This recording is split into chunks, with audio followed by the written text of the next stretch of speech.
face the ball, face the wall, face the wall. Yan natin pag-uusapan ngayon mga idol. Yan, kung gusto mong malaman kung ano yung sinasabi natin, please tapusin po ang ating video. And once again, if you're not yet connected, please do subscribe and click our tiny notification bell so that you'll be updated every time we have a new upload videos. Disclaimer din po, ang mga videos po natin ay para lamang po sa may bukas ang kaisipan at may malawak na pang-unawa. Kung wala po tayo nito, maaari na lamang pong mag-skip at mamili ng mga videos na nararapat para sa inyo.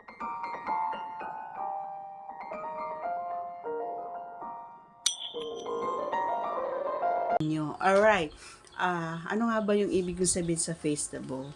Ako, dapat yung alam mo yung pinaka-best na best experience ever natin is yung, lalong-lalo na kapag yung nasa loob ka, and then yung wall is made of, ang tawag doon, salamin, ganon. Yung salamin, and then, syempre, may nandun kayo sa loob and then tapos nakaandar yung ganyan, and then habang naka-face the wall ka is syempre nababasa, tapos habang naandun din siya sa likod is medyo dumidikit-dikit yung ating dito, 'di ba? Dito dumidikit siya sa wall na babasagin, ganun, o di kaya yung salamin. And lalong-lalo na, tapos nakikita mo pa yung sarili mo habang kumbaga yung pakurbada, kumbaga ng daan ay nakikita mo. Kahit nung nakikita mo din yung kanya, 'di ba, yung likod niya na pakurbada, ganyan. So, parang nakakadagdag, kumbaga, para sa akin lang yun mga idol, no? So, lagi ko namang sinasabi sa mga vlog ko is mostly based on my experience, kasi ang hirap naman na gumawa ka ng kwento na hindi mo naman pala alam kung ano yung totoong nangyayari, diba? So, ito yung pinaka best part, every time na nag-face the wall ako, kasi nga may thrilling, kumbaga nakaka-tense siya, pero kasi hindi mo alam kung ano yung magiging outcome. Hindi ko alam yung nagiging outcome, pero ang para sa akin, basta nag-e-enjoy ako dun sa ginagawa ko, nag-e-enjoy din ako dun sa nagiging happy ako to what he is doing, and I am happy looking kung ano yung mga nangyayari sa likuran ko or sa harapan ko, ganyan. Kahit siya naman yung nakasandal dun sa wall, ay lalo-lalo na gaya ng sinabi ko, pag nakikita ko siya sa salamin. So, iba kumbaga yung eagerness ko na, sige na, ibigay ko na. All, lahat na, ganon.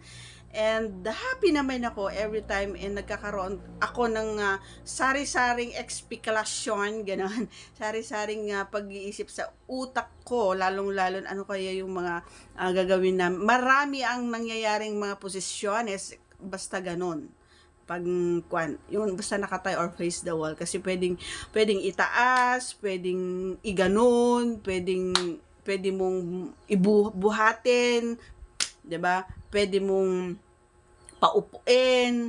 So maraming way. So magkakaroon ka ng idea, and hindi mo kailangang mag-isip, kasi nga yung place is siya na mismo yung magtuturo at magsasabi na, dito mo gawin, ganito ang gawin mo, ganon. Okay, para sa akin, the best din yun. Lahat naman okay para sa akin, depende lang kasi doon sa trabaho niya. Kasi kahit maganda yung place, maganda yung lugar, tahimik or malinis, 'di ba? Pero depende pa rin sa performances niya. May S na naman.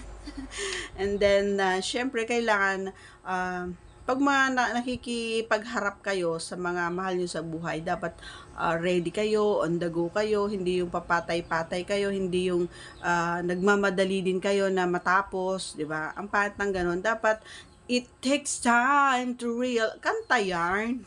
Yan, kailangan may time, effort, ganun. Lagyan nyo ng effort, kasi yan yung gustong-gusto ng mga kababaihan. Kailangan nakikita nila na nag-e-effort kayo, lalong-lalo na kapag kumakain kayo. Yun kasi yung pinaka number 1 na hinahanap-hanap ng mga babae sa inyong mga lalaki. Kumanta yarn. Okay, so That's all for today's video. Ayan. Once again, please don't forget to subscribe and click our tiny notification bell so that you'll be updated every time we have a new upload videos. Thanks for watching, everyone. See you again on our next vlog. Bye!